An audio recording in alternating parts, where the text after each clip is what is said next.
Okay, I'm sitting here with Corey St. Pierre, aka CSP. He was born in Kelowna, BC, and he's now living in Toronto, where he went to school for jazz at the Humber College. And he is the 50% of Heavy Herb, and it's really exciting. He's been at it for about a year now, putting stuff out there on Spotify through the Heavy Herb. And he's also got another single on there. Uh, and it's, I can't remember what it's called, but it's really good. I love it. The Being is what it's called by CSP. And yeah, we love that song. And we're going to just jump right into it because we've got a lot of questions to get to and a lot of exciting Corey to learn about. So, Corey, are you ready to start the interview? Yeah, I would just say that the one thing I would add to what you said there is I'm not born in Kelowna. I I was was guessing at born. that. Yeah, I lived there for a couple years, but I was born in I think Burlington or Brantford. It might have been like the Ontario. Joseph Brantford Hospital. I don't remember. It's somewhere in southern Ontario, and I'm pretty sure Burlington, but I'm not like 100% sure off the top of my head. Amazing. I'm already learning something new, as we all are. Yeah, but Oh, that was the only correction I felt like I needed to throw it there so that people don't mistake in your my formative years birthplace. were in Kelowna, am I correct? Not really. I mean, I felt like I spent most of my time in Hamilton, and my dad lived in Kelowna, and I would go visit him once a year or once every 2 years. It sort of depended on how the holidays and stuff lined up. So I might go visit him for the summer, or one year I might visit him for Christmas. And then I moved out there in high school. And so I only lived there from 2009 to 2012, but I met a lot of the people that I still talk to now. I did lots of stuff after living in Kelowna. I went to school and I worked lots of different jobs, and life works in this way where you know people and then you don't know them and then you never see them anymore. But I have this weird thing where there's most of the people I feel like I mainly interact with now are based in Kelowna for some reason, even though I haven't lived there for a long time. That's amazing. I'm so glad we're doing this interview because otherwise I would have always thought that you were born and raised in Kelowna. Mm-hmm. That's funny. Crazy. Hamilton, Ontario. So that's why you're back in Ontario. Okay. Yeah. I Partly. mean, I came here for school, but then I didn't leave because for me, I'm trying to pursue art, and Toronto seems like the best hub to do that. I think if you don't do Toronto in Canada, you have to do Vancouver or Montreal. And Vancouver isn't very appealing to me because it seems very expensive, more expensive than Toronto. And that even though it's more expensive, that less people go there and that there's less things happening there. I would say the flip side of that is it's kind of close to, I forget, Washington, wherever Yeah. Seattle is. So you can go to Seattle, and Yeah. I've been to Seattle a couple times, and that's really fun. And I feel like that's just a fun when you live in BC thing you can do. There's the Ontario equivalent, I think, is going to New York, Yeah. but Seattle's just cool. I don't know. It's got just a neat history, and it's right by the water. Okay. Yeah. So you went to school for music. How did your musical journey begin? Like, was there a moment that sparked it all? Yeah, so I remember taking music lessons a couple times, and I was always really bad at the music lessons. I remember I started acoustic guitar, and I don't know, at some point stopped taking the acoustic guitar lessons. I wouldn't practice very much. In hindsight, I think it was, I hate blaming the teachers for me not practicing, but I think that they didn't always do a good job of making it engaging. We would work from workbooks and stuff, and we'd just be playing Mary Had a Little Lamb or something like that, just to practice the sight reading. And when you're learning guitar, there's, you don't want to go home and sit there and work on sight reading when you're 8 or 9 years old. And I remember I learned piano, and I remember I had to play trumpet in band class in middle school, and I was really, really bad at that. And I really hated playing that instrument.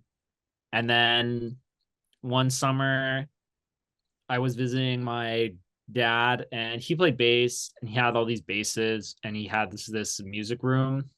Well, he doesn't now, but he did at the time.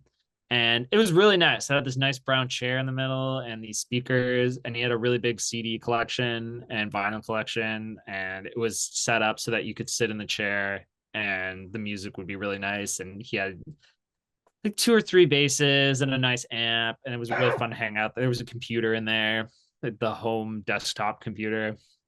So usually somebody else would be chilling in there as well.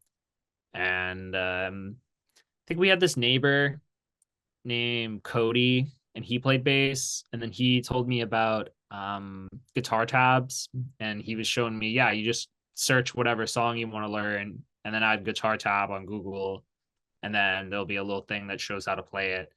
And then he showed me how to read the guitar tabs, and then I learned Seven Nation Army on bass because I didn't know it wasn't a guitar song, and I thought it was a bass line. Yeah. And then I remember that there was just something about that clicked. I don't know, it was working. It was the first time I was making music when, I'd play it and I could play songs I liked playing and I was having fun and I didn't feel like I was just a piece of shit at it and was just enjoying myself. And I remember then that year I started taking lessons with, he was the music director at my church, and but just really cool guy. And he taught me bass, and he didn't actually play bass, he played guitar and piano and sang. And he had a band as well, and I'd go check out his band a lot. And he showed me just how to play stuff on bass that I like to play. I remember our first lesson, literally he said, just tell me 10 songs you like, and I gave him the list. And then each week we'd listen to it and he'd figure it out while we were hanging out. And he'd show me how to play it. And then at the end of the lesson, we usually jam some of the old songs, and I had them all written in a book. So we just flip through the book and he'd go, what song do you want to play? And then I feel like at some point I got to like a level where my bass playing, he couldn't help me improve that anymore because he said that there was nothing he could really teach me bass wise. The student has become the master. Yeah, I took piano lessons or something from him for a little while. I think again, it just didn't like really work out. There was something about that instrument that it just didn't lock in with for a long time. But then took bass lessons from some other guy. It was never quite the same, but eventually I moved to BC, and my dad had a friend that taught bass there, and I started studying with that guy. And then that's actually why I moved to BC, was because I felt that if I studied with him, I could learn more, and that I'd be able to go forward because the people I was studying with at the time just weren't just like I said, I wasn't clicking, and I wasn't old enough to understand that, this guy's just not a great teacher, and that I should stop paying him money and go find a new one. Yeah. You're in high school, so that thought doesn't really occur to you. You just go, well, this is, who else would even teach me? I don't even know. I love it. Yeah. Do you think it's the range of the bass that kind of is the attracting part, or like, or, or you know what I mean? Um, Like how it's just like all the bass sound, the bass frequencies, or are you equally attracted to like treble and stuff like that and like mids? that's an interesting question. I think probably it is the lower frequencies, because when I play piano, I always want to play in the lower register, and that's a problem I have while playing piano, is that I always want to play it really low, but I know that's got this sort of wider range, and I think about how, oh, I should probably play things more high, and I'll try doing that, but they sound kind of weird to me sometimes. And yeah, I think that's a component of it. I also really like metal and stuff like that. So I think and rap. If I think about the types of music I like, it's usually very bass heavy. I don't really like acoustic, folk rock or stuff like that. That stuff always seems very not as interesting. And even country, which is fine. There's nothing wrong with it, and it does have a bass presence. I just feel like it doesn't have that same uh in your faceness. Totally. I love it. So given that kind of journey that we've talked about so far, if your life was a movie, what would be the title of the first act? Oh God. Um, I have to think about that. I mean, it's good because I'm 30, so I feel like I could just split it up into three parts, like fairly equally. And like part one would be ages 1 to 10, and part two would be ages 11 to 29. But actually, no, that doesn't work because, yeah, 11 no, to or it's 19. got, 0 to yeah, 9, 10 to 19. yeah, okay, that's how it is. Yeah, that makes more sense. I don't know why I did it the other way. I'm just probably just like tired or something, and mathing hasn't always been my strongest skill. Totally. Um, So 0 to First 9, act, so 0 to zero 10. zero and 0 to 9. What's the title of that phase of that stage of your life? Um, Chubby loser. I don't know. Like, I didn't I had one really good friend who was also my neighbor, and nobody else really. I didn't fit in with lots of people. People would be nice to me and interact with me, but I found that it never seemed to result in any sort of long lasting friendships. And maybe that's because I had the one friend and I had such a good friendship with them that by comparison, like maybe if I hadn't been friends with him and I'd had more of those types of friendships, I would have just grown up thinking that those were normal. But I felt like I wasn't good at school and I wasn't good at making friends. And lots of people made fun of me because, yeah, I was chubby and kind of a weirdo.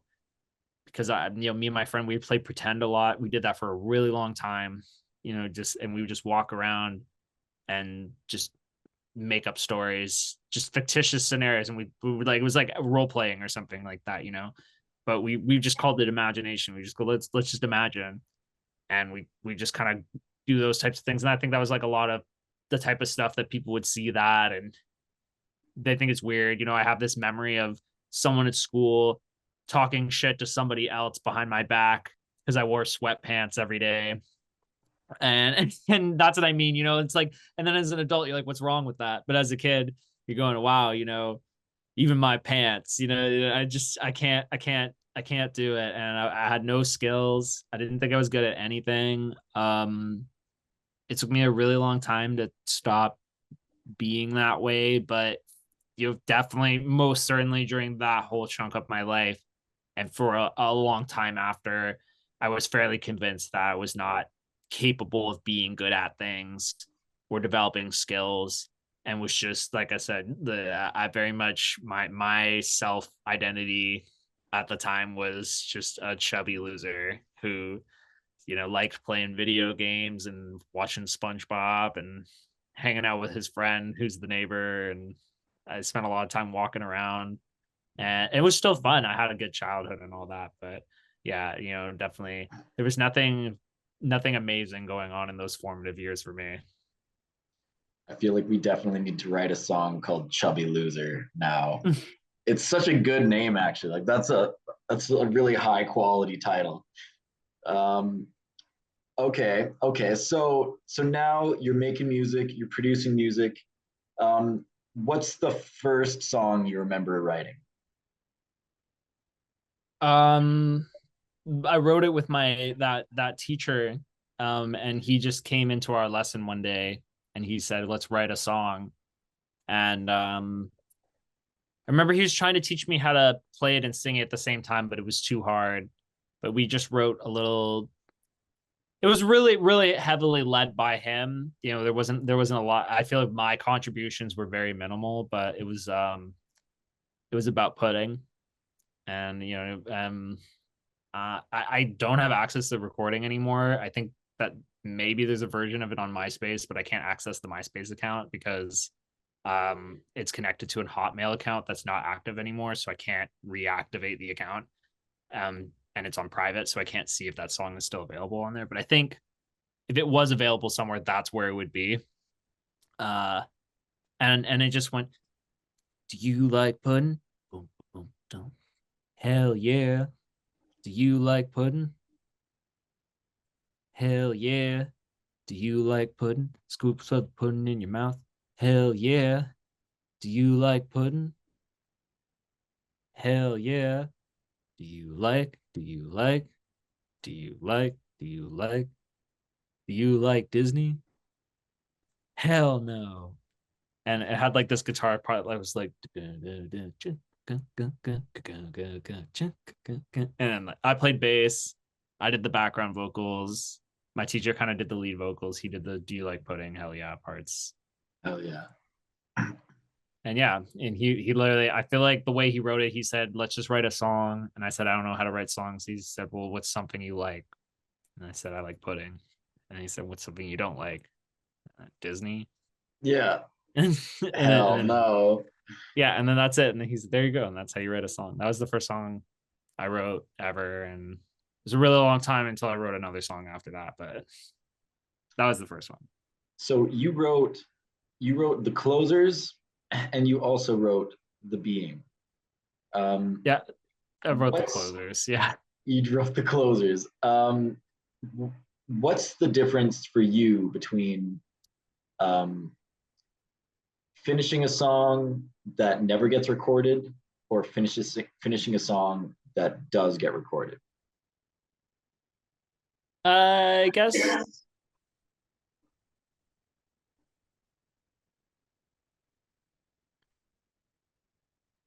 hard to answer. Could you ask me that again?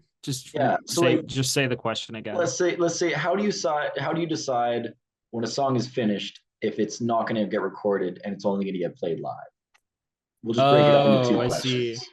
I mean that can happen a lot of different ways because I mean I was in this band called band named Crow, and we had, I would say most of our songs were like that. It was because they kind of had maybe an improvisational nature to them, or they were literally just experiments. That band was a bit avant-garde, but I think that was a great example where we had there was this song that James wrote called the Well, and it kind of had a loose structure, and I think it had A minor, and it had some parts that were, it would just be 8 bars or something, and the only thing that connected the 8 bars to everything else was just like someone would cue those 8 bars, and someone would be like 1 2 3 4, and then the band would and it might drop in and do that, and that was the only thing, and there's no recorded version of that song. And there's a lot of songs from that band and other bands I've done that are like that. I guess the recording is kind of like, it's almost like a photograph. It's just kind of a window into what that song sounded like at this particular moment in time. And to me, that's the main difference. Sometimes when you have the song recorded, it's a little harder to make changes to it because it kind of gets locked in how it sounds in your head, and it starts becoming harder to imagine how it could sound different. Whereas if something's unrecorded, you can imagine a lot more different ways how that could potentially sound because it's just nothing's really concrete about it. So for like a live song that never gets recorded, you write the song, it's obviously written and the structure is organized, but it never really ends because there's always you can always play it in a different way kind of thing. And then for recorded stuff, it's finished pretty quickly. Record stuff, yeah, I feel like it doesn't get finished quickly at all. I feel like it's a lot of noodling around with it for ages and ages and ages because I'll record something and then I'll start editing it, work things in. I mean, I'm trying to change, kind of trying to change the way I write things to do things differently. But like the way I've written things in the last couple of years, I find it's a lot of you have a draft, you edit the draft, you go back, you edit it some more. Maybe you take a break, maybe you move on to some other song, and you kind of get it to more of a draft state. And then later do some mixing, and then while you're doing some mixing, some new problems come up, or maybe you get a really cool idea that you didn't get when you were originally writing it, and then you got to move everything around. And I find you can spend like a long time just working on it and making changes to it. The way I'm trying to make stuff now is more in a, it's happening in the moment and things are being captured in the moment, and just trying to raise the quality level that things get captured at so that you don't really need to do as much of that editing and reworking later. It's almost kind of built more into the writing process itself. And then again, like I said, the recording is almost more like a photograph. I've been studying the Beatles specifically, which is something you and I talked about. And I feel like they're a really good example of that, where, I mean, I don't know what or how much time it would take them to write songs necessarily. It probably varies for them. There's probably some that are really fast and others that weren't so fast, but they're really good at, the way the song was recorded.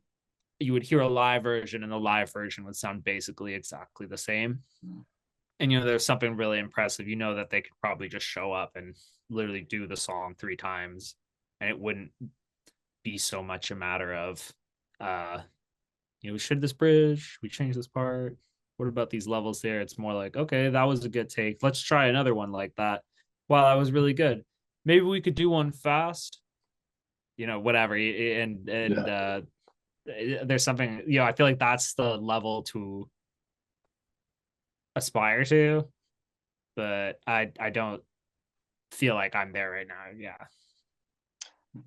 Does a track ever feel finished to you? And if so, do you have examples?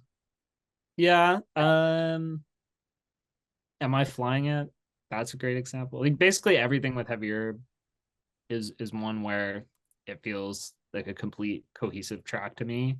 I think maybe my first half marathon sometimes, yeah, I do think, oh, that could have maybe been longer or something. But I feel like that's only because people have said that and people like the song. I feel like they like the idea of it being longer, but I don't feel like that was artistically what we were attempting to achieve when we were working on that particular song. So I mean, in that sense, I mean, I listened to it and it sounds like a complete song. Like they sound finished. Even the beat, anything I put out on the main streaming is always, I feel that way about it. I feel like stuff that goes on SoundCloud, I don't necessarily. The SoundCloud is more where I feel like you can just post things that are not as serious or don't need to be as well put together. I love it. So, what's one thing in your creative process that you never compromise on? Um,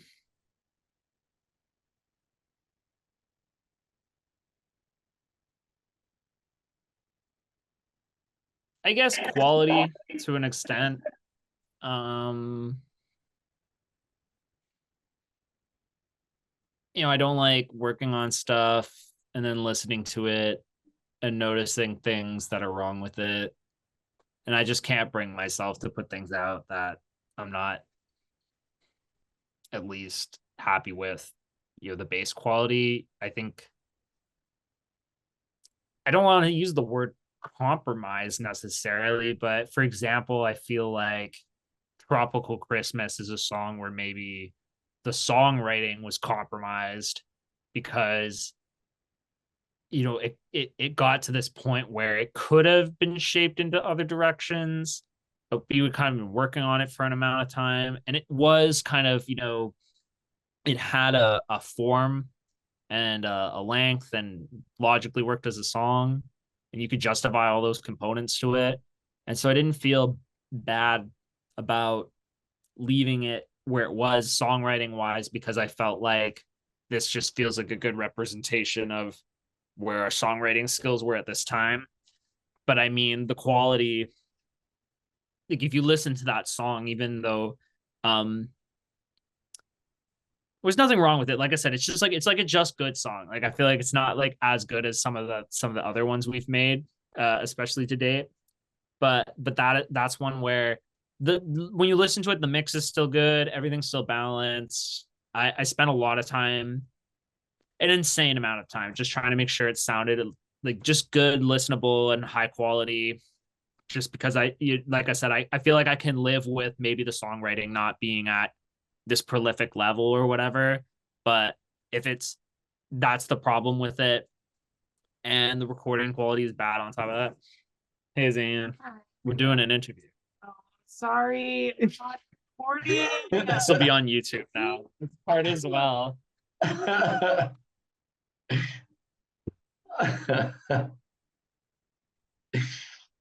That's amazing. Yeah, so That's like funny. Tropical Christmas, you know, I forgot where I lost my thought there. so we were talking about Tropical Christmas and how, you know, the songwriting wasn't exactly where we wanted it to be, and there's nothing wrong with it. It's just like a good song, but I think it's like part of the development of Heavy Herb, you know, and it's like part of our origin story, and it shows people like where we were at collectively, and then that gives us kind of a baseline for like where we can go to and like how much we can evolve. Um, and Yeah, that's what I mean. There's a version of that song that sounds the same song wise, but you know, I phoned it in on the mix or something, or I didn't do as many passes on it, and I think that you know that really I feel like makes up for what I feel like it does lack in the songwriting department. And like I said, I do like that song. I always feel like I'm ragging on it when I'm having this discussion about it. It's just literally that's just we wrote it. That's how I feel about it. It's our second song ever, so I don't feel like it needs to be held up and treated like it's something that's really, really special. But I still really like the song. I wouldn't have put it out if I didn't like it, you know. Yeah, I think it's we were getting really experimental with it, and we're just kind of trying something weird, and you know that comes with what it comes with. And I feel like there's kind of the same insecurities too when I go to show that song to people. I feel like I need to explain the song, you know. I know. It's like Yeah. some songs don't need any explanation, they just hit. And I think My First Half Marathon is a good example of that, and Am I Flying Yet is another good example of that. um, and yeah, some of the other songs are like Urbanization and Tropical Christmas. They're just kind of confusing in a great way though. Like they're just there are artistic songs, you know, where there's a lot going on, you know. Um, but yeah, like with this in mind, when you're writing music, do you write for yourself first or with an audience in mind?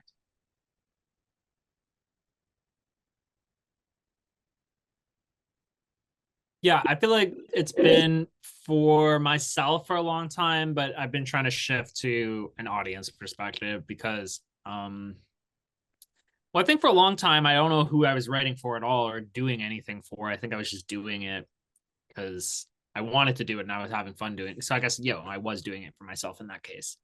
Um and but it's just funny because at some point I realized, oh, you know, I don't need to, because I was a jazz musician for a really long time, and I kind of I got locked in with that and was convinced that that was kind of my best path, and that was sort of my best option, music wise.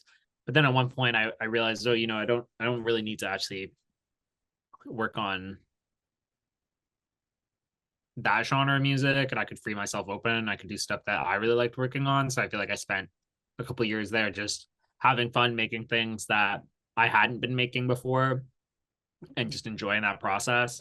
And then recently I realized that the audience is important because the audience is ultimately who you're making the art for. I don't think you want them to dictate what you're doing too much, but I feel like really great art does usually service some sort of audience. I'm trying to think of a good example off the top of my head. Tribe Called Quest. The music is clearly made for people just hanging out and partying in the early 90s and enjoying each other's company and community building. And that's clear in the sense that, especially on the first album, you can hear people in the background.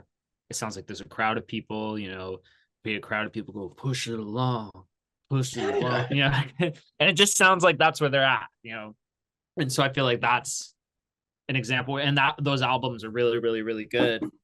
And I don't know if they'd be as good as they are if, Q-Tip was trying to make it about, what he just wanted, or and not and didn't want to include a bunch of other people and create that sort of live atmosphere vibe.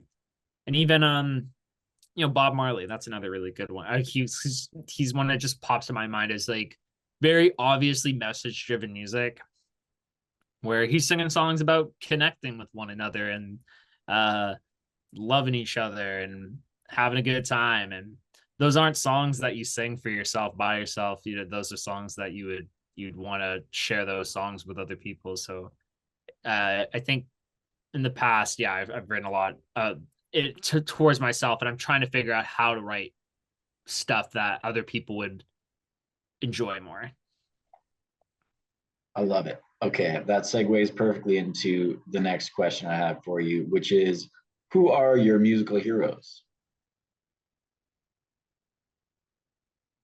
I have a lot. Let's see. Smashing Pumpkins. We talk about that all the time. I love Billy Corgan because he's awesome. I think he dresses really cool and he looks really cool. And I like that he's very, I don't know, just anti. Yeah, he's weird. He's got a weird voice. He likes to say things that annoy people, piss them off. He likes pushing buttons. He's edgy. And then also I really like that he just writes tons and tons of songs, and his whole thing is that he just has a shitload of songs, and at this point is just sitting there probably on just hundreds and hundreds of things that he's written, and he's very much dedicated to that craft. I like him a lot. I really like My Chemical Romance. That's one of my favorite bands ever. I feel like just really, really solid. I don't know why. They're just really good for some reason.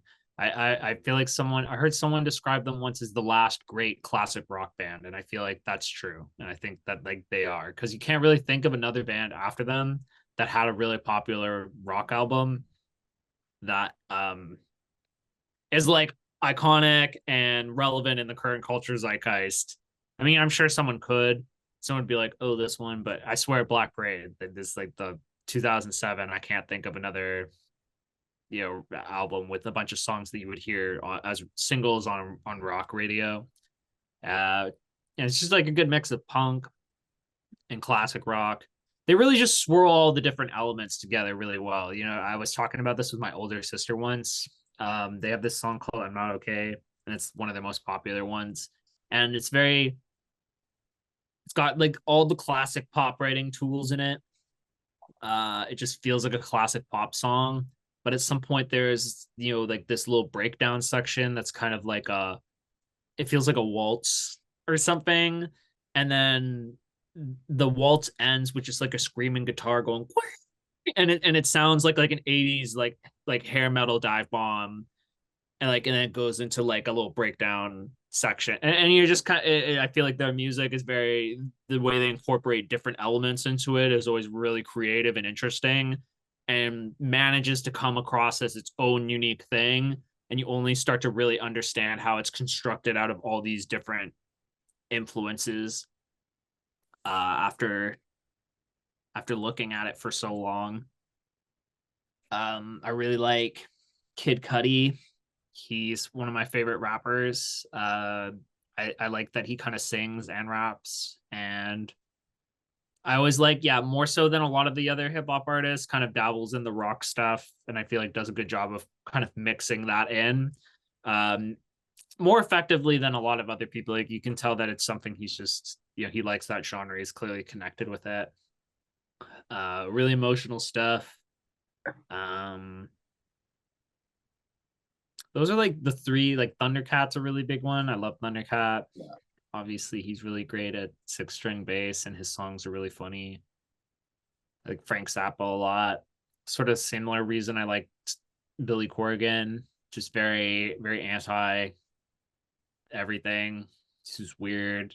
Writes a lot of music. Has just like a shitload of music as well. Again, just that's like where I want to be. I want to be like one of those guys where you go.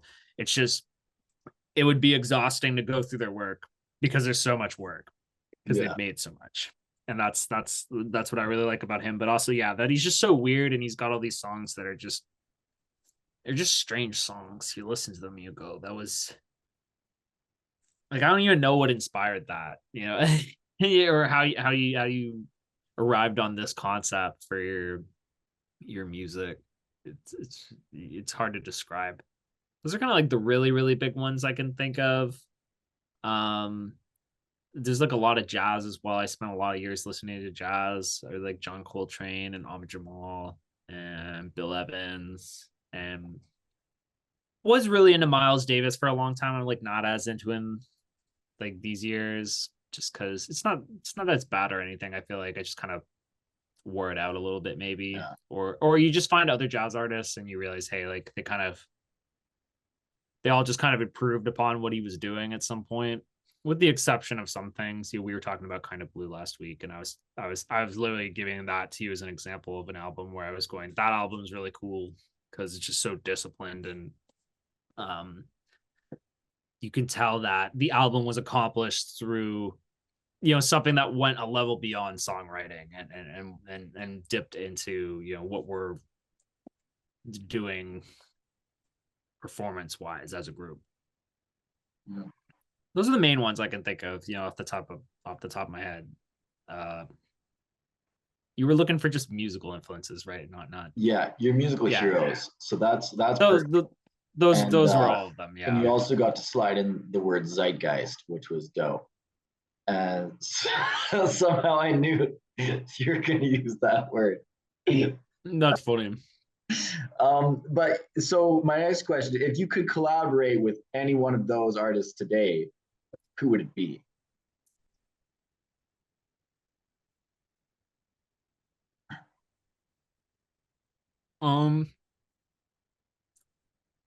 Probably Gerard Way. He just seems like a really cool guy. He's the singer of My Town.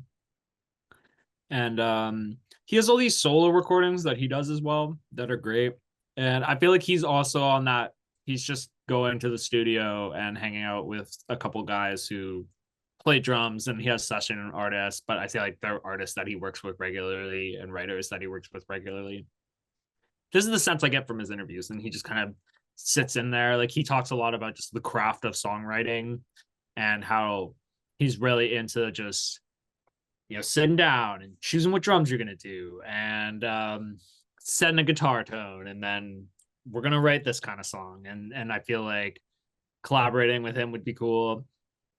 One, because I feel like he has a process that aligns with what I think is just a good way. It's kind of the way I would want to work on stuff too, in an ideal situation. And then he just seems like a really nice guy.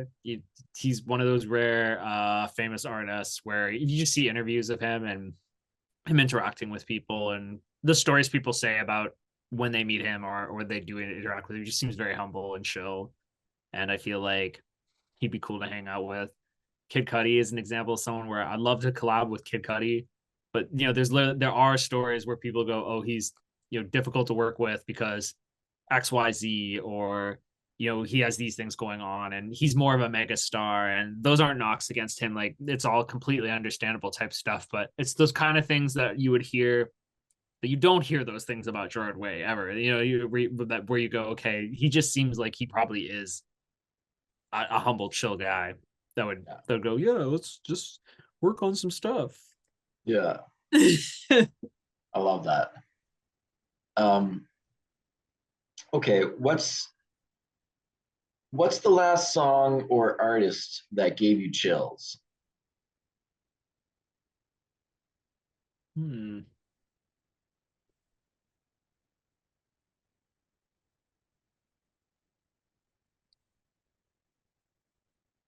Maybe it was David Bowie. When I was listening to David Bowie today, I told you I was listening to Space Oddity.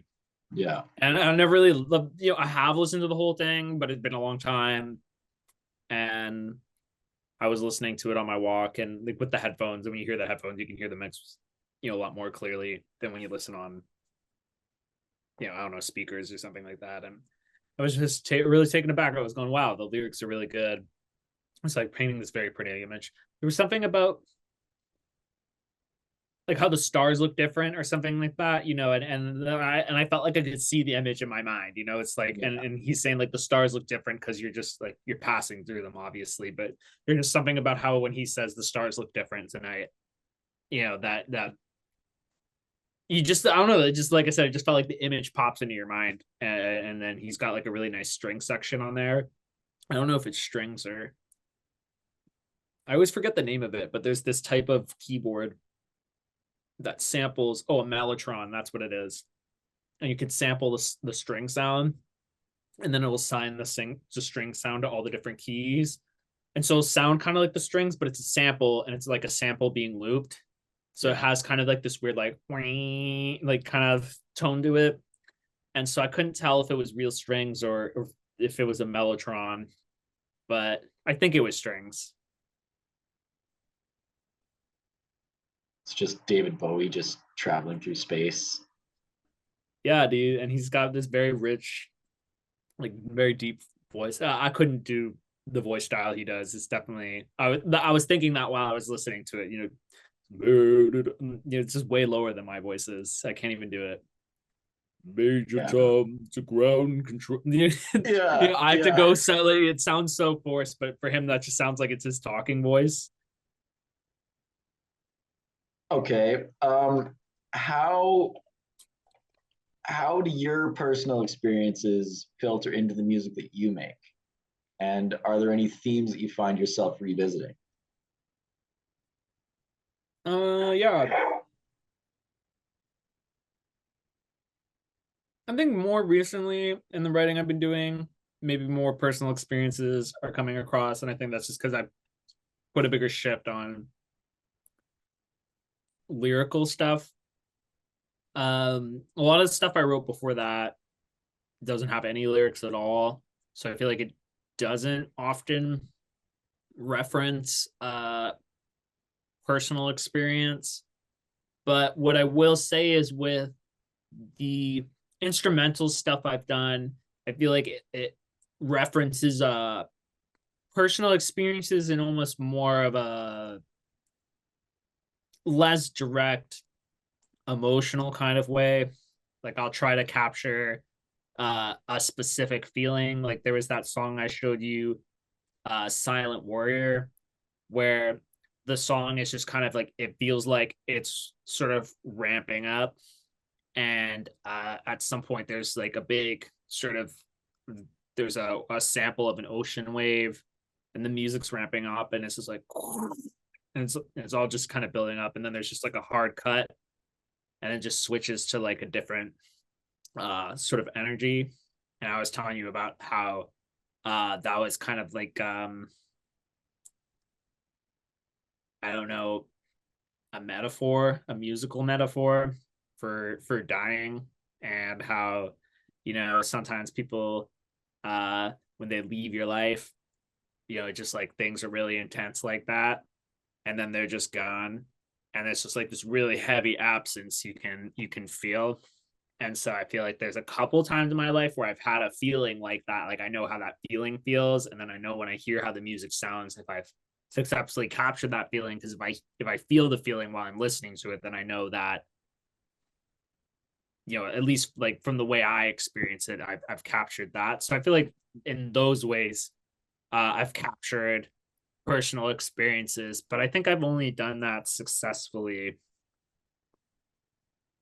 like probably less than 10 times if I had to, like with that type of music. But with the music that you and I are writing right now, for example, how I feel like I like reference things that happened to me in real life that help me finish the lyrics for the song, because I would just insert things that happened. That was it. It was easy. It's a little more direct.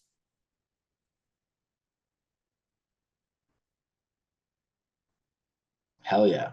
I thought Okay. you were frozen there for a second. I was like, this is not good. No, I love it. Yeah, beautiful. Okay. Um, so when you wake up on your worst days, what keeps you going creatively?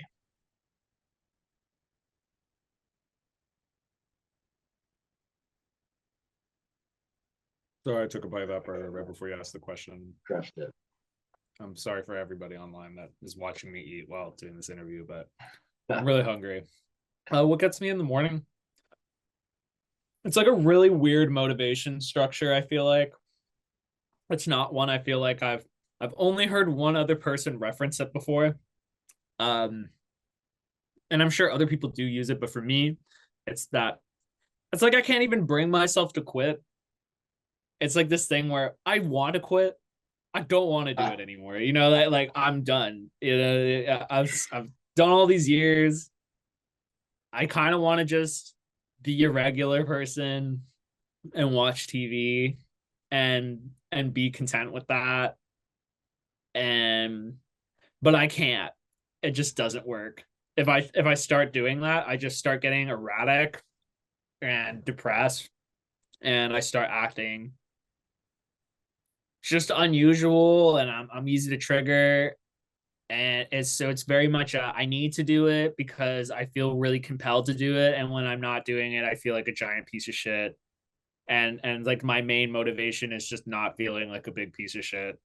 And so when I don't want to do it, I just remember that if you don't do it, later you'll be sitting there thinking about how bad you feel about how you didn't do it, so you should just do it. And then that's usually motivating enough. I love how that parallels with when you were a kid and playing bass was like the first time you're like, I guess I'm not a complete piece of shit. Yeah.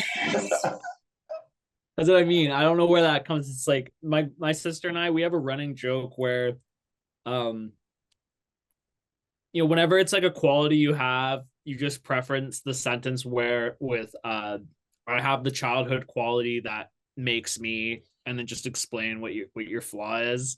And Yeah. it's like I have the childhood trauma that just makes me think I'm a piece of shit and I'm not good at anything. And you don't know Yeah. what it is. Yeah. Like I was saying to Azania the other day, yeah, I have the childhood trauma where I'm always nervous about what's gonna happen if we're late. Yeah. Yeah. And Yeah. you're like, why am I so nervous about that? And So that's I love it. Okay, so this kind of goes along well with that. What happens if you're late and not wanting to find out? Do you believe in setting goals, or do you prefer letting things flow organically? again, like it almost goes hand in hand with the approach is that I can't let things just float. It just doesn't work. I try. I can't live my life in that way. Other people, it works for them. I don't. Again, I want to be like that. I see people like that, and they seem like they're happy, and that they're not being neurotic and counting things and figuring out how many hours they're spending working on things and trying to optimize processes and show themselves that they can accomplish certain things or whatever to like help reinforce whatever narrative they have going on. But yeah, that's very much I'm very, very, very goal oriented. My life basically revolves around goals.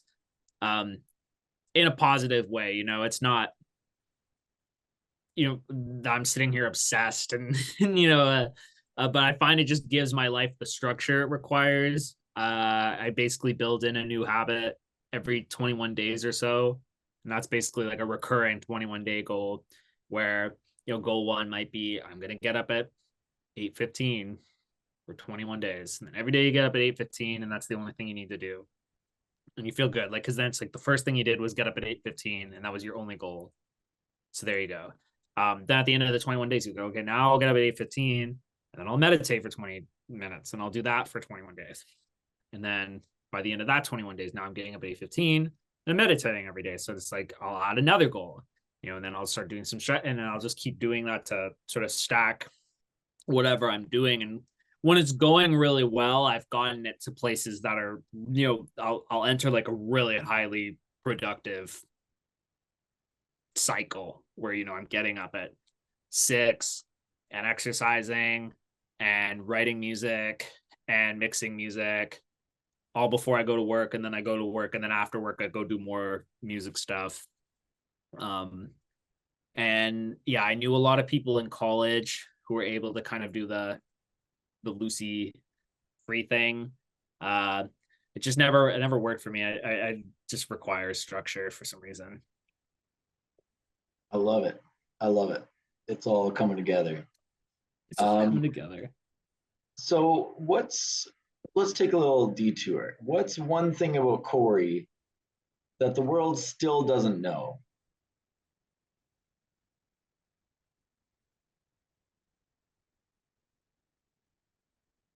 See, these questions are really hard to answer for me because I know everything about me. And so I'm like, what do people not know? The world, the whole world. The whole What does world. the world still not know about Corey St. Pierre? For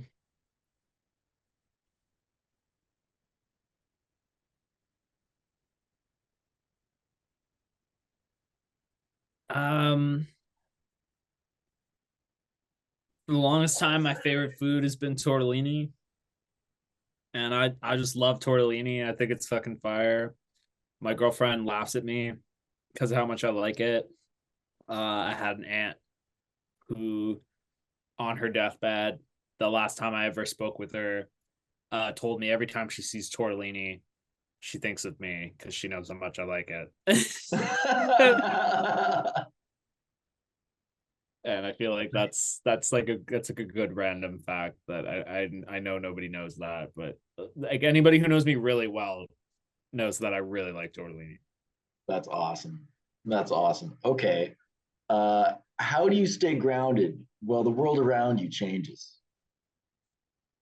I meditate every day. I feel like that helps. I think that just kind of trains my brain to recognize when I'm thinking about stuff and, for better or worse, what that stuff is maybe in the moment. Sometimes you can just start thinking negative things and then you can start vocalizing negative things. Like that's something I've been kind of more aware of recently. And when you do that, you can kind of set the tone for the environment.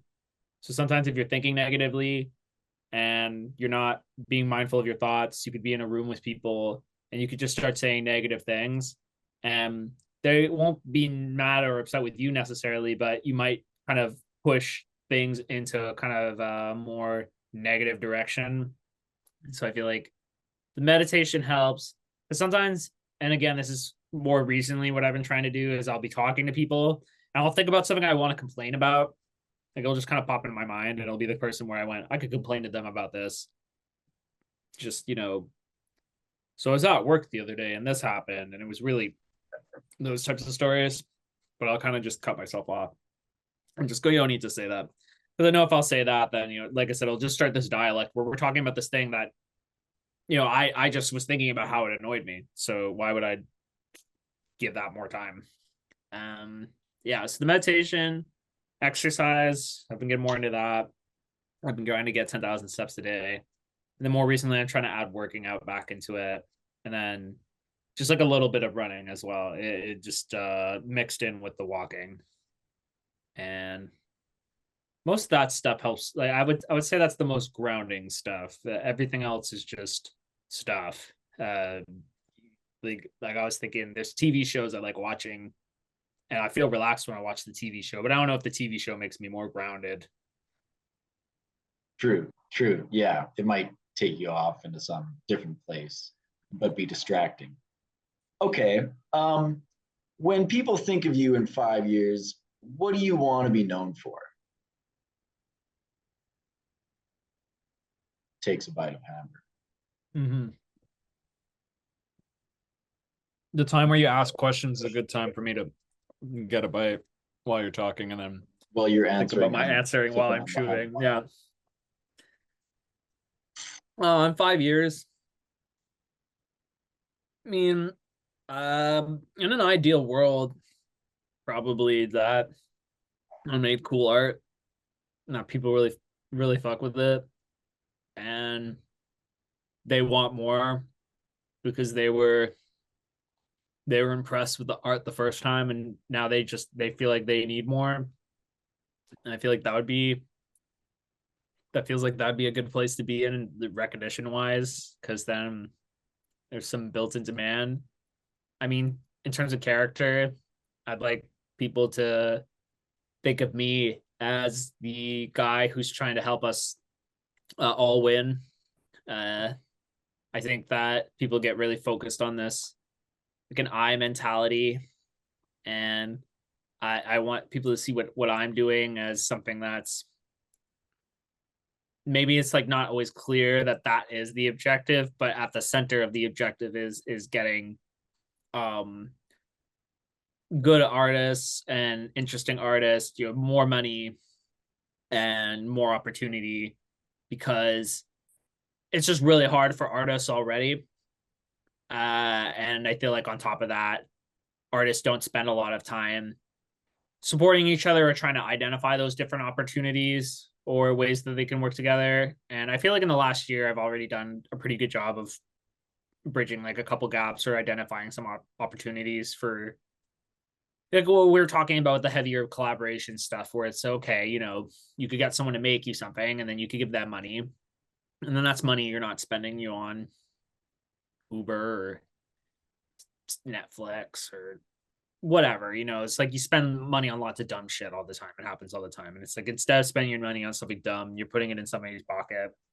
And then if you can get people to pay you for that because it's cool and interesting, and that kind of ties back to my first point, then you have more money to give that person money again. And then hopefully like create something symbiotic where they're supplementing the creation of the work that gets them the money and helps me get the money to get them more money and potentially bring more people in until we have, it's like a spider web of just, I've described it to you before. You got your guy who's your drummer guy, and he's really good. And we just hang out with drummer guy every day and go record with him because he's good at drums and he's who we're working with right now. And then we put out some tracks. He can get mechanical royalties on that because that's how mechanical royalties work in Canada. If you performed on a song, you can get money for performing on that song. And then he's getting paid, ideally, and then we're getting paid. And if we're selling some stuff, it's a lot of work. But yeah, if I could be recognized for something, it would be trying to just open doorways for artists. The heavy herb ecosystem. Yeah, I've heard you describe it like that before. Okay, speaking of heavy herb, how do you and your bandmate in heavy herb vibe musically? Well, I mean, it's interesting because I feel like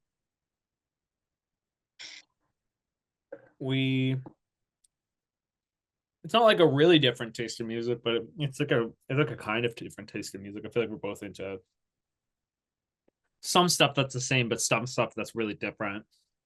Or maybe like we're into the same stuff or the same types of stuff, but maybe you just like lean more in one direction or the other.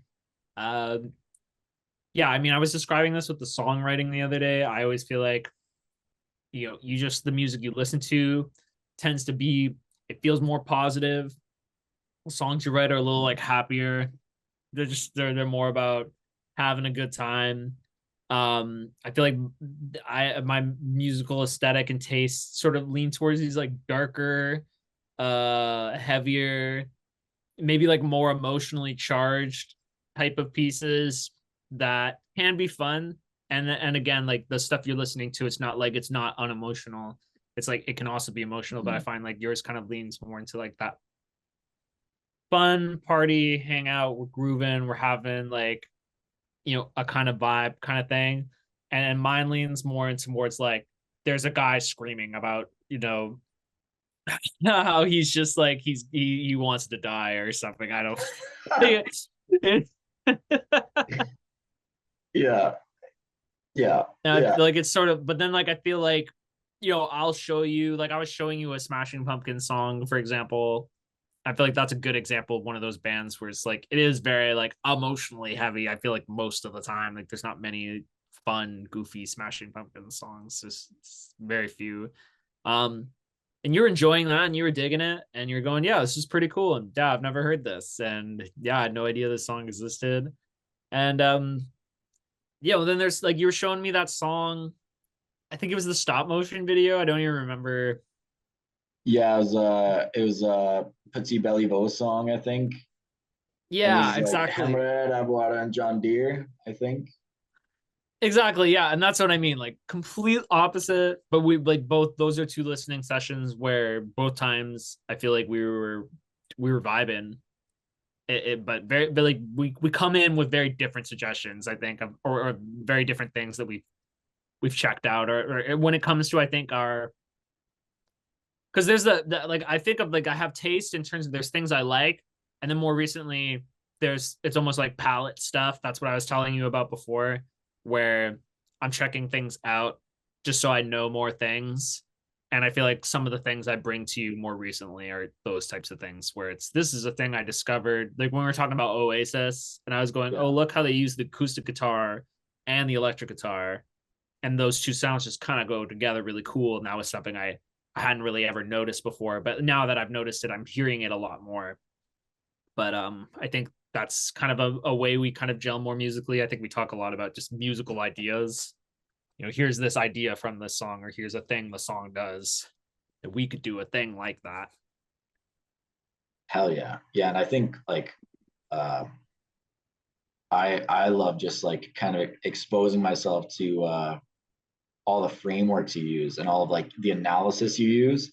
And that I don't really necessarily take it to the same level that you do, but it still kind of gets into my brain. And then all of a sudden I'm kind of thinking about things in a different way.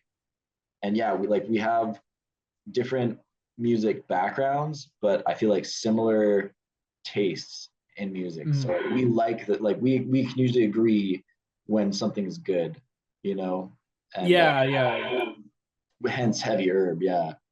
And I Um, think there's a few bands where we do really like we lock really hard on those bands. Like we were talking about Tame Impala, and that's something where you know I can say for myself, I've gone down the Tame Impala rabbit hole, and I've had some 3 or 4 week period of my life where I was listening to nothing but Tame Impala, and I know even without asking you that that's something you've also done. yeah. Yeah. Because when we listen to Tame Impala, we go, "Damn, it's just so good and Yeah. amazing and perfect, and we should be like Tame Impala." Exactly. No question. So are there any unspoken rules between you and your heavier bandmate when it comes to creating? Um, I mean, I feel like just the really obvious ones, like don't be an asshole. Yeah, I feel like that's not something we need to discuss, but it's just something that's understood. Um, yeah, like don't be racist, uh, don't be bigoted. Um, I feel like holding ideas loosely is something that's maybe like, it's not like a rule, but I feel like it's kind of like a principle. You know, that's something we try to employ, is that, you know, if I have an idea, you won't do something to shut that idea down. And then likewise, if you have an idea, you know, I won't immediately shut down, even if I don't get it at first, you know, because sometimes it's, you know, you hear the idea, and then when you first think of it, you're kind of going, I don't know, you know, I'm not sure. Yeah, I'm not immediately landing there with you. Like I'm a little, I'm hesitant. But then I feel like it's better. People are just like more willing to offer their ideas when you create that kind of environment. So I feel like that's just something we understand.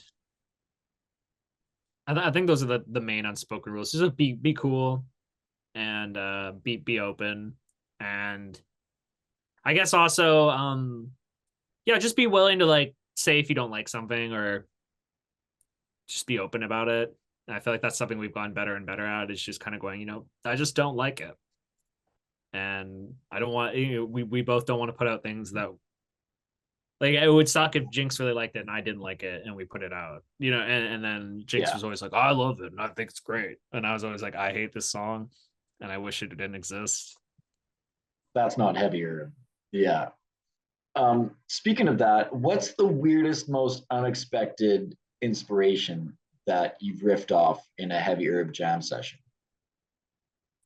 I don't know, maybe Trapping Beavers. That was Classic. really silly. That was I wish I had more like funny lyrics to add to it. I hate that. Like I feel like I gotta read a book about fur trapping or something like that. Like like I gotta go read a whole book.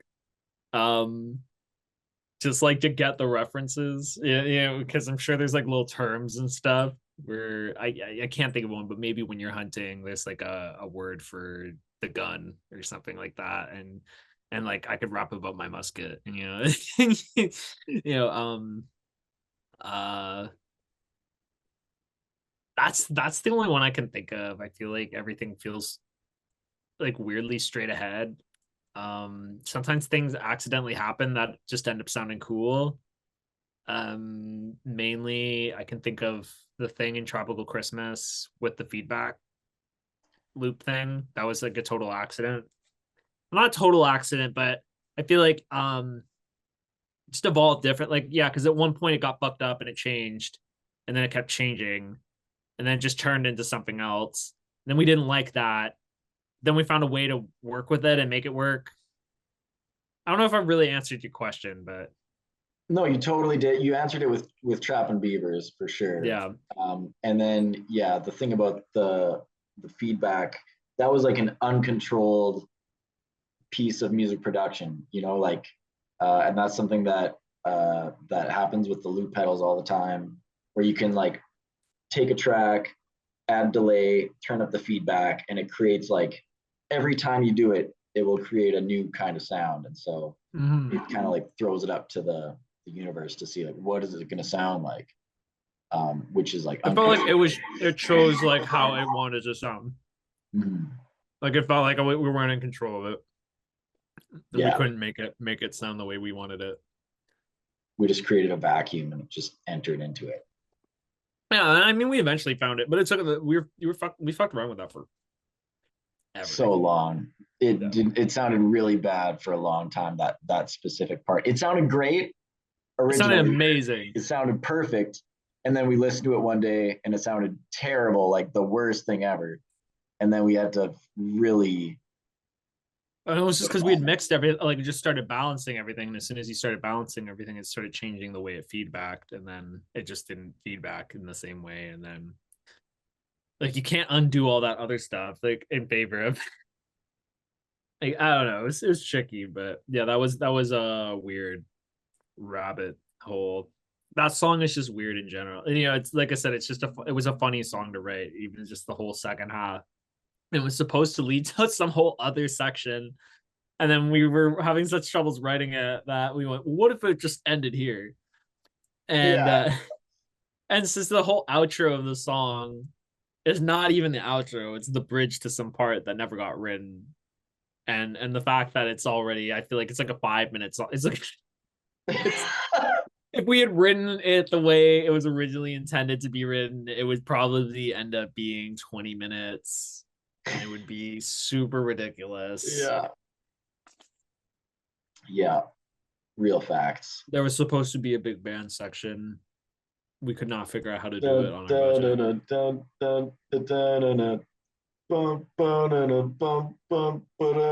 Kind of like a Frank Sinatra vibe. Yeah, as you know, I love you, right, baby, right.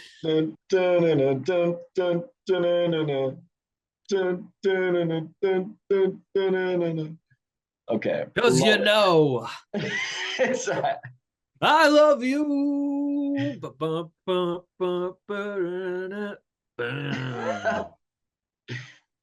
right. Right.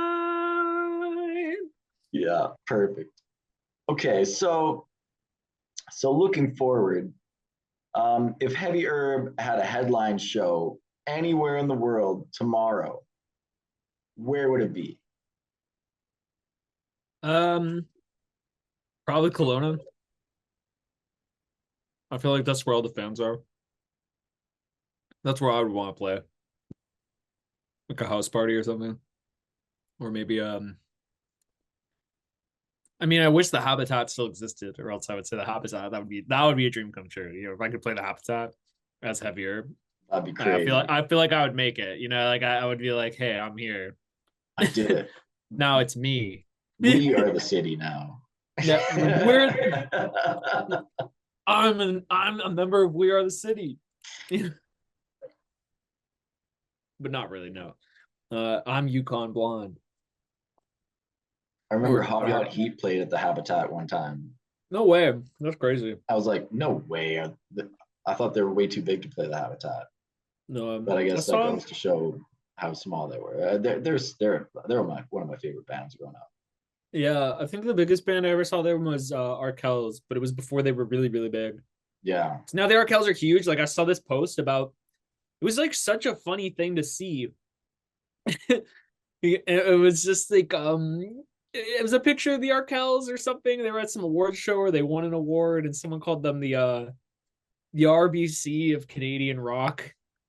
And then what, you know, when did it, you know, I guess because they're just so poppy and like I'm not familiar with their newer music, but the Arkells I remember had one album and it was moderately popular.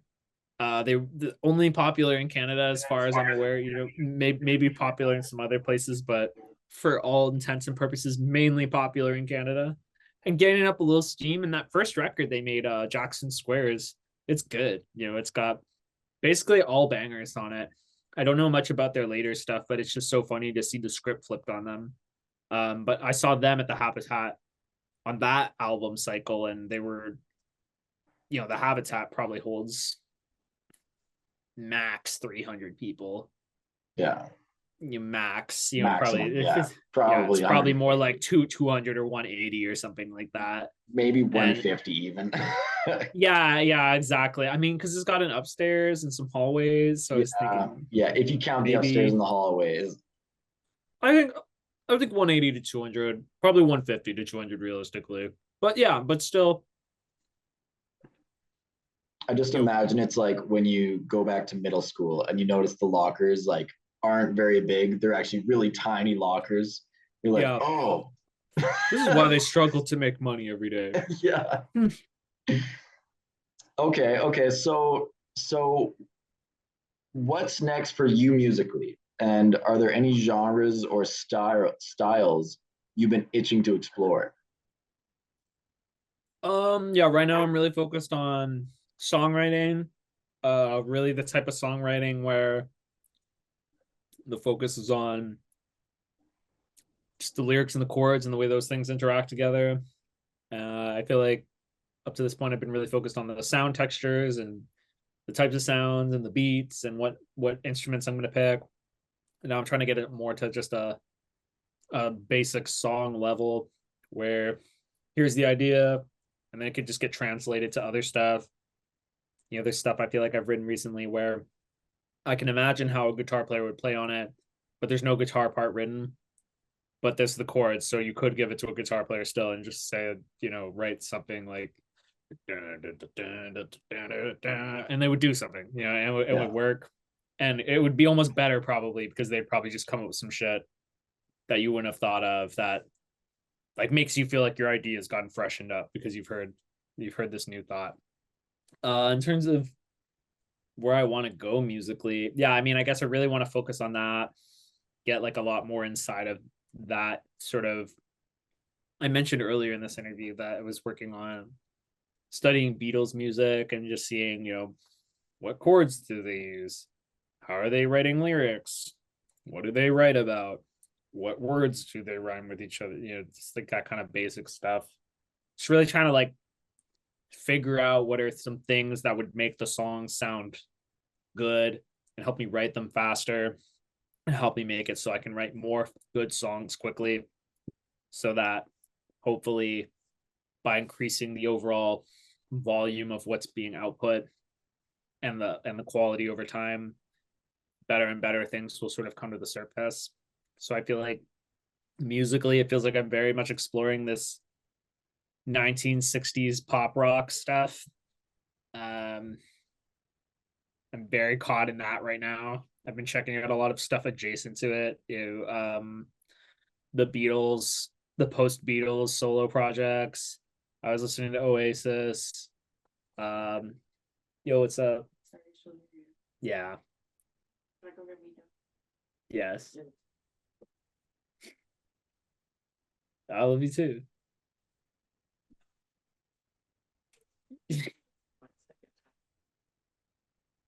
Thanks for the prize. What? I'm sorry. It's okay. Can you edit it out? Featuring Yeah, I mean, Mania. yeah, easily. There's the one where you came in the middle, and that one will probably have to stay. Oh no. I'm sorry. But I mean, that's just probably funny, if anything, because people would go, like, people wouldn't be expecting it. They'd go, what? Yeah. You want me to use it? Or good? Use the credit. Gotta go now. Okay. Bye. Yeah, so the Birds, the Beach Boys, David Bowie. It's like a lot of English rock. It's not really my favorite stuff. It's interesting to listen to because I never really paid much attention to it, but I mean, I would really like to spin off into. I've always wanted to make psychedelic music that is like good, proper psychedelic music. Yeah. Like you're listening to it and it does feel like some shit's happening to your brain and it's weird and it's trippy. And, the lyrics are. I don't know how to describe it. I can like when you listen to the early Beatles, all their songs are just about how they love this girl, and I love you so much, and I have a secret. Yeah. I love you, and I'm gonna die if I don't love you, and love me more because I love all their songs are like that. But then I sent you the meme, I feel like, where it's like the early Beatles music, it's all about love or whatever, and then the late Beatles music is like Mr. Peppernose walks down the marmalade trees and rides the river of grape, whatever. And it's just strange and it's weird. And I would love to get to just a level of lyric writing where the lyrics still sound really cool, but are very like I don't know, visually engaging. I always felt like Jimi Hendrix was really, really good at that. Yeah. Excuse me while I kiss the sky. Yeah. I was literally about to say, yeah, exactly. Excuse me while I kiss the sky. Just sounds awesome, but also just classic. This is like a good psychedelic song lyric. I feel like that the lyric itself sounds kind of trippier. I'm trying to think of some other ones he does. He's great at it. He's definitely the best. Like, have you ever been to Electric Ladyland? Like stuff like that. Like, yeah. Have you ever been to Electric Ladyland? I wanna show you. and you just kind of, I don't know, it's just interesting. Yeah, and it Yeah. kind of gets it just like, it feels like it kind of gets the imagination gears cranking. Like that doesn't happen to me when I'm listening to Love Me Do. And still a good song, but it just doesn't do that. Yeah. And then like Tame Impala does that. MGMT does that a little bit too. They're great at Yeah, that. No, like I would say like MGMT. Yeah. Oh my God. I feel like they're good at it in a way When that's you're different than small. Tame Impala. Yeah, like when you're small and you walk down the hall, or like me and Michael, Yeah. Yeah. solid as they come. But then Tame Impala, he's got more of the what is it? We were talking about, it's the it's not it's coming, or it's happening. Uh, yeah. It's getting closer. Yeah. Yeah. It's Getting getting closer. closer, so. Closer, closer, Getting closer, closer. It's getting closer. And it's just like, it feels like the song is about the feeling of something getting closer, like, and your anxiety is picking up because of the excitement of it getting like, I feel like he captures the physical feelings. Like a lot of his, like Yes I'm Changing is another song like that, where it's like, yes I'm changing. The less I know the better. Yeah, Yeah. just but then yeah, MGMT, it is, I feel like they get more into like, just this is describing weird things side, right? Like I was thinking of that song Little Dark Age. I don't even know the lyrics, but he's just singing in a high voice like, no no no no no no, the lights are ten thing. Yeah. And it's just, and my little dark age. Yeah, Yeah. they're just good with their lyrics are very cute and like tongue in cheek. They almost sound like they both sound like they should be English bands, but they're not. They're an Totally. American band They and an definitely. Australian. Yeah. Yeah. Okay. On this note, what guilty pleasure song can you not stop listening to? Mm.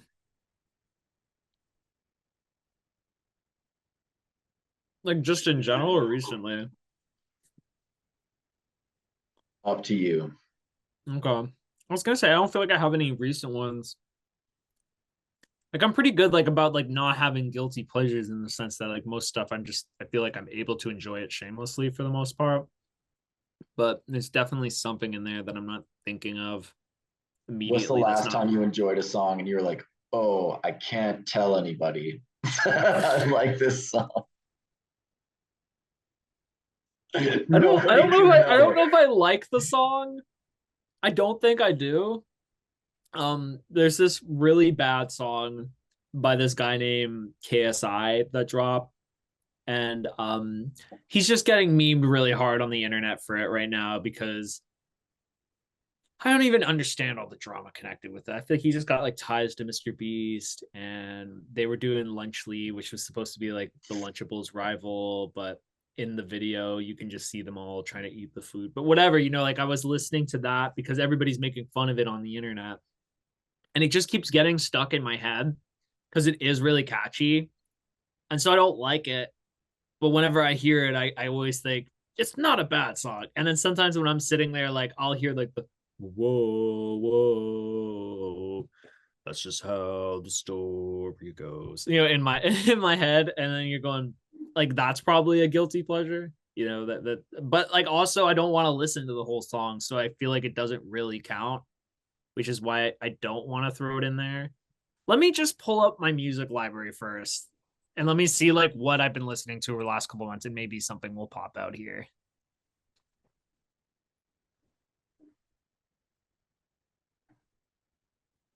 Yeah, most of it is just cool. As I go back to it, I'm like, yeah, all of this is awesome. um, and I wouldn't be embarrassed to tell people, it's just Smashing Pumpkins. There's some Linkin Park. Um, Linkin Park, maybe something in the past I would have been embarrassed about admitting I liked, but again, I think it's pretty good. Yeah, and even just like I can see albums I was listening to in July, and back in July I was still bumping them and thought they were good. So yeah, I'm really struggling here, man. I don't think I have that many like I said, I'm sure there is something that I'm not thinking of that's like a really obvious thing I'm not admitting that I do enjoy. But I think most things I'm able to What's be the like, what's the that coach? There's like a TV show about a coach. It's like Ted or something. Ted Lasso. Do you know Ted no, no, Lasso? no, no. Well, in the words of Ted Lasso, I think that's his name, says, I don't know if you understand how psychologically healthy that is. That's really funny. I just looked him up because I didn't know who you're talking about, and that's really funny. Is it a guy with a mustache? It is a guy with a mustache. He looks Okay, like a good. soccer coach or Yeah, something. exactly, exactly. Because he asked this one soccer player. He said, um, "If you could be any animal in the world, like what animal would you be?" And he says, "Coach, I'm me. Why the fuck would I want to be anybody else?" Mm. And it's like, I don't know if you understand how psychologically healthy that is. I did think of something just now though. It's not anything I've spun recently, but um, I always really liked the Marilyn Manson stuff, but he's not cool to like anymore because he's a horrible person. Yeah, And he's so I fucked. haven't listened to any of it since since I learned all that stuff. And then I mean, like I said, that really kind of puts a bad taste in your mouth when you go, oh, he was just fucked up. It Cool wasn't art even that guy. he was a cool art. It was just like he's a cool artist because he's a fucked up guy. And Yeah, that was what was really driving everything here. And that kind of like that ruins things a little bit. But if you recall correctly, there was that one day where I was like, you have to hear this track. It just slaps really hard. It was Panorama of the End Times, I think it was. I had that guitar line that was like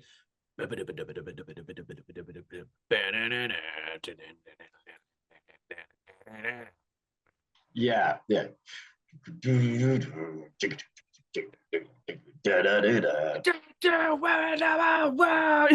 and it's just it's super nasty. And that's him.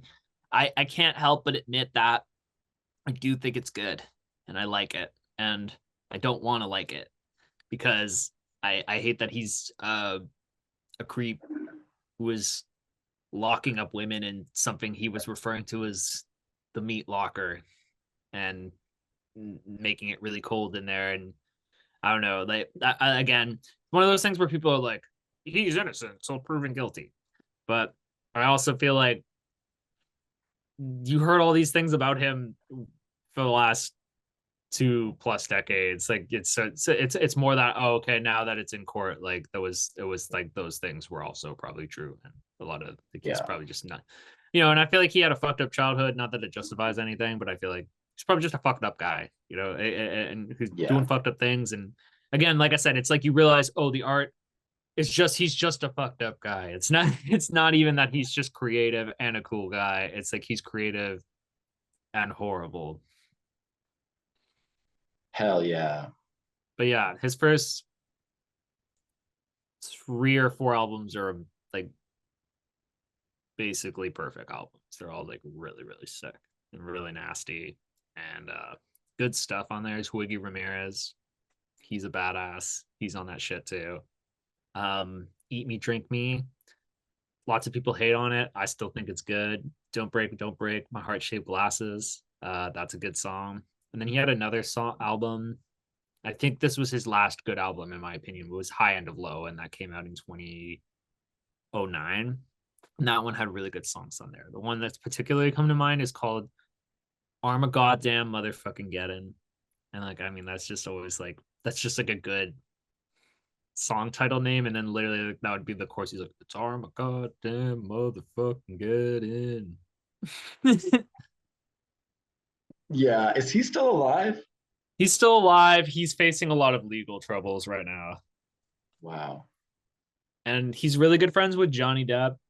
And I mean, Johnny Depp, he was also involved in all that creepy stuff. And so everybody's saying he's basically using the Johnny Depp playbook on the legal situations where he's going to be like, well, the women were abusing me too. It was mutual abuse. Okay, so speaking of uh his situation, and Johnny Depp's situation. If music didn't exist, where would CSP be right now?